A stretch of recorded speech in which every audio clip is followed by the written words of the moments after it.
Yamaha ওয়াইবিআর 110 CC engine আছে। এটা 2010 সালে 13 এপ্রিল এটা লঞ্চ হয়েছিল ভারতে। তো ইয়ামাহা কোম্পানি থেকে তার আমরা 2 মাস পরে এই গাড়িটা নিই। তো এই গাড়িটার বিশাল ক্ষমতা, অন্যান্য কোম্পানির 125 সিসির তুলনায় এই গাড়িটার টান বা রোড গ্রিপ সব থেকে ভালো। আমাদের ঘরে আরও দুটা গাড়ি আছে। এটা আছে হিরো কোম্পানির 125 সিসি নতুন মডেল, অত টান নাই, রোড গ্রিপও অতটা বলা যায়নি।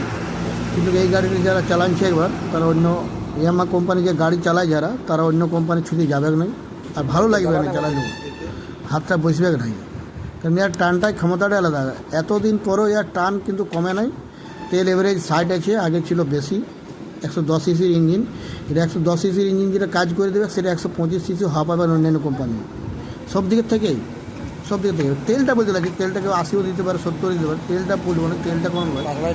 যাই হোক, গাড়িটা এলইডি লাগা ছিল না, এলইডি লাগাচ্ছিলাম 6 মাস আগে।